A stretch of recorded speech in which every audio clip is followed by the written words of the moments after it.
Olá, bem-vindos à nossa conversa de hoje. Vamos mergulhar fundo nos resultados que acabaram de sair do QS Latin America and the Caribbean Ranking de 2025. É sempre um momento interessante para a gente entender, como as universidades aqui da região estão posicionadas, e o nosso objetivo aqui é justamente investigar essa classificação, olhar com atenção o desempenho das nossas universidades brasileiras e tentar entender o que isso significa de verdade. Certo? Então, vamos lá. Vamos desempacotar isso. Perfeito. E rankings como esse da QS, a Quacquarella e Cylons, eles são sempre, digamos, um ponto de partida útil para a gente conversar. Sim, com certeza. Eles buscam medir coisas como, por exemplo, reputação acadêmica, o que os empregadores pensam, o impacto da pesquisa. Sabe, são elementos que, claro, influenciam o prestígio, a atração de talentos, até financiamento. Entendi. Claro que, assim, um ranking sozinho nunca vai dar conta da história toda de uma instituição, né? A vida no campus, a qualidade real do ensino ali no dia a dia, o impacto social que ela tem localmente, isso não está ali. Uhum. Mas ele oferece uma perspectiva comparativa, que é valiosa, ainda mais pensando em nível internacional. E o que eu acho fascinante aqui é a escala. Essa edição, a 15ª, avaliou, olha só, 492 instituições. Nossa. Em 26 países aqui da América Latina e Caribe. Então, é um retrato bem amplo, sem dúvida. Um retrato amplo mesmo. E aí, quando a gente olha para esse retrato, para os primeiros colocados, a gente vê a Pontifícia Universidade Católica do Chile, a UC-Chile, segurando a liderança, em primeiro lugar. Isso, eles têm se mantido fortes. Mas, e aí que a coisa fica realmente interessante para o nosso cenário brasileiro. A Universidade de São Paulo, a USP, aparece logo ali em segundo. Colada no primeiro lugar. Exatamente. E a Unicamp, a Universidade Estadual de Campinas, em terceiro. Quer dizer, uma dobradinha brasileira logo no pódio.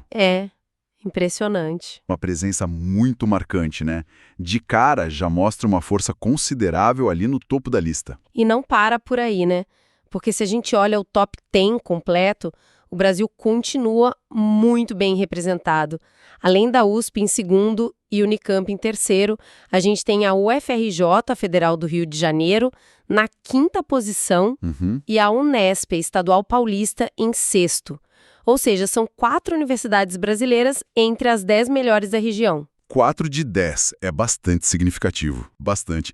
E para completar o quadro do top 10, só para a gente ter a visão geral. Tecnológico de Monterrey, do México, em quarto. Aí vem o UFRJ em quinto, Unesp em sexto. Universidade do Chile em sétimo. Universidade de Los Andes da Colômbia em oitavo. A UNAM do México também em nono. E a UBA, Universidade de Buenos Aires da Argentina, fechando em décimo. Então olha só, 4 brasileiras, 2 chilenas, 2 mexicanas, 1 colombiana e 1 argentina. Essa concentração de 4 brasileiras no top 10, USP, Unicamp, UFRJ e Unesp, eu diria, um reflexo importante do investimento histórico, mesmo que com altos e baixos, mas o investimento em pesquisa, em pós-graduação, nessas grandes universidades públicas. Sim, faz sentido. Elas funcionam como grandes polos de produção científica na América Latina. E se a gente conecta isso com um cenário mais amplo, a gente vê, claro, uma competição regional forte, acirrada, com instituições de ponta em vários países, mas o Brasil acaba se destacando pelo volume e por essa alta classificação dessas universidades específicas. É um sinal da capacidade de pesquisa instalada, especialmente forte nas estaduais paulistas e nas grandes federais. Essa concentração em São Paulo e Rio e nas públicas realmente chama atenção. Mas o que exatamente nesses rankings leva a essas posições tão altas? Você mencionou reputação, pesquisa. Como é que a QS mede isso assim na prática? Imagino que não seja só contar artigo publicado, Ótima pergunta. A metodologia da QS, assim como a de outros rankings internacionais grandes, ela tem várias facetas, e pesos diferentes para cada uma. Mas 2 componentes que têm um peso bem significativo são a reputação acadêmica e a reputação junto a empregadores. Ah, interessante. A primeira, a acadêmica, é baseada numa pesquisa enorme, global, onde acadêmicos do mundo todo indicam quais são as instituições de referência nas suas áreas. É meio que uma medida de prestígio entre os pares, sabe? Entendi. A visão dos próprios pesquisadores. Exato. E a segunda, a de empregadores, é uma pesquisa parecida, mas com empregadores, perguntando de onde vêm os profissionais que eles consideram mais competentes, mais bem preparados, mais requisitados no mercado. E aí, USP e Unicamp, por exemplo, historicamente vão muito bem nessas pesquisas de reputação. Entendi. Então a percepção de fora, tanto da academia quanto do mercado, pesa bastante. Pesa muito. Além disso, claro, tem as métricas de pesquisa mesmo. Por exemplo, citações por docente.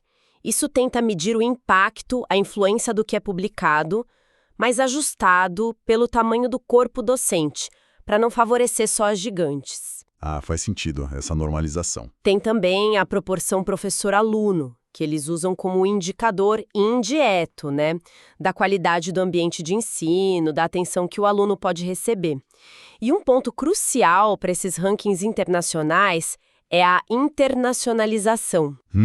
Aí entra a proporção de professores estrangeiros, de alunos estrangeiros e também as colaborações internacionais de pesquisa. Nesses pontos de internacionalização, às vezes as universidades latino-americanas, incluindo as nossas, enfrentam mais desafios se comparadas com as europeias ou norte-americanas, né?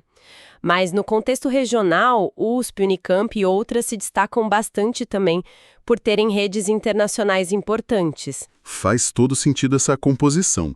Mas sabe, essa concentração de excelência que a gente vê no ranking, 4 universidades, a maioria pública, concentrada ali no Sudeste por um lado, é claro, é motivo de orgulho, mas não poderia também ser lida como um sintoma de uma certa desigualdade dentro do nosso próprio sistema de ensino superior aqui no Brasil? O que isso diz sobre o acesso à educação de ponta no país como um todo? Essa é uma questão chave, né? E bem complexa.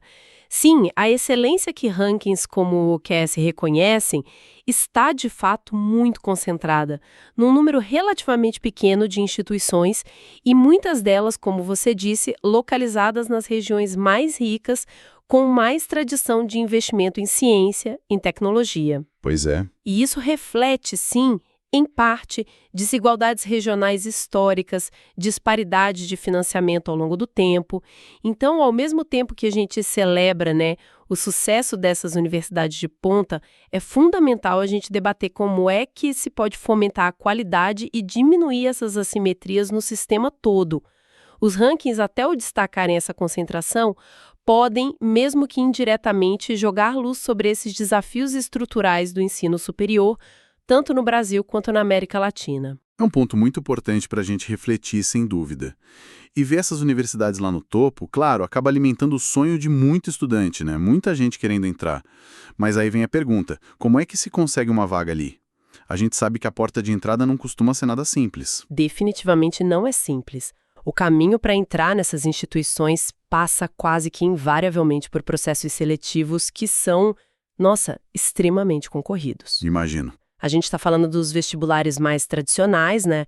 Como a FUVEST para a USP, o vestibular próprio da Unicamp, que são exames conhecidos por serem densos, com provas dissertativas, um nível de exigência bem alto. Sim, a fama precede. E também o Enem, né? O Exame Nacional do Ensino Médio, que hoje é a principal porta de entrada para o UFRJ e para muitas outras federais, via SISU. E mesmo outras, como a Unesp, usam o Enem como parte da nota ou como uma via de ingresso. Então, a competição é muito intensa. E a preparação para essa competição toda exige muito fôlego, né? A quantidade de matéria que cai é enorme. Matemática, português, literatura, história, geografia, física, química, biologia, muitas vezes com uma pegada interdisciplinar. Exato. E ainda tem a redação, que geralmente tem um peso grande e cobra não só escrever direitinho, mas ter capacidade de argumentar, ter leitura crítica do mundo. É muita coisa. É uma verdadeira maratona intelectual, como você disse. E não é só absorver conteúdo, né? Para ter sucesso nesses exames, a preparação tem que ser muito estratégica. Estratégica. boa palavra. Porque envolve entender profundamente o estilo de cada prova. A FUVEST tem um jeito, a Unicamp tem outro, o Enem é completamente diferente. Uhum. Exige praticar, assim, muito exaustivamente, com provas antigas, fazer simulados que sejam realistas, aprender a controlar o tempo de prova, que é um fator super crítico, e, claro, desenvolver uma certa resiliência emocional para lidar com toda a pressão. É um processo que exige muita organização, método e também acesso a bons recursos, né? Bons materiais de estudo. Essa questão dos recursos e da estratégia que você mencionou parece chave mesmo, então. Ter um bom plano de estudos, materiais que sejam focados naquilo que vai cair e ter como testar o conhecimento e receber um retorno, um feedback. Isso parece fundamental nessa jornada, né? Sem dúvida alguma. É um cenário tão competitivo assim, onde muitas vezes os detalhes fazem a diferença, sabe? Ter acesso a materiais de estudo que sejam bem elaborados, poder treinar com questões parecidas com as que vão estar lá no dia do exame, conseguir entender onde errou através de resoluções comentadas, ter um acompanhamento para ver a evolução na escrita da redação, por exemplo, isso pode ser decisivo. A organização e a metodologia que o estudante usa e as ferramentas que ele tem à disposição impactam diretamente o desempenho final. Busque exatamente esse tipo de recurso focado, eficiente, fica a dica. Se você é estudante e quer se preparar de verdade, entra agora em medcobe.com.br, baixa o app e aproveita um maior banco de questões do Brasil com provas anteriores de todas as instituições, questões comentadas, resumos práticos, aulas completas e flashcards prontos para revisar onde quiser. Exato. Uma boa ferramenta pode ajudar muito. Uma plataforma assim pode realmente ajudar a otimizar o tempo, né?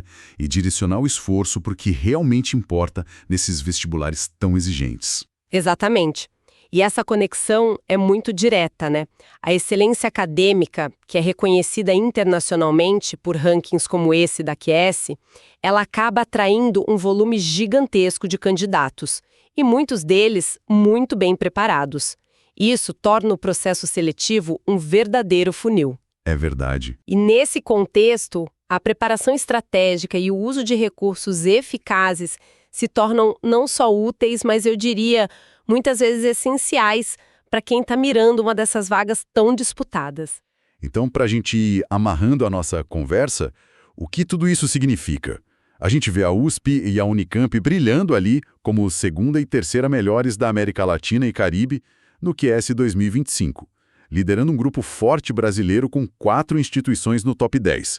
Isso confirma, né, o prestígio, a qualidade de pesquisa, o ensino de ponta em algumas das nossas principais universidades públicas. Mas também, como a gente falou, né, destaca essa concentração da excelência e, como consequência direta, altíssima competitividade para conseguir entrar nessas instituições.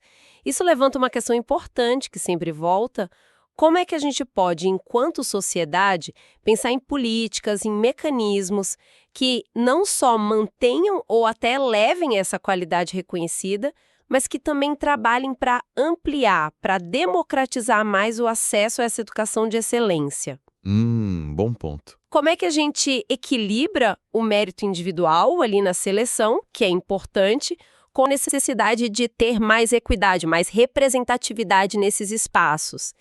É um debate fundamental que esses rankings, mesmo que indiretamente, acabam ajudando a pautar. Exato. E isso então nos deixa com a provocação final para quem está acompanhando a gente, indo além das classificações, da competição pelas vagas, desse debate sobre acesso que é super importante. Como será que essas universidades líderes, que são verdadeiros centros de conhecimento, de talento, de inovação, como elas podem ir além das suas próprias fronteiras? Tanto as físicas quanto as institucionais. Uma boa pergunta para fechar. Como elas podem potencializar ainda mais o impacto que elas têm, compartilhando as descobertas, colaborando mais intensamente entre si e com outras instituições aqui da região, e aplicando o conhecimento delas de forma mais direta para enfrentar os grandes desafios que a gente tem, né? Sociais, econômicos, ambientais, que são comuns aqui na América Latina e no Caribe. Como transformar esse prestígio do ranking num motor ainda mais potente de desenvolvimento regional, mas um desenvolvimento que seja compartilhado. Fica aí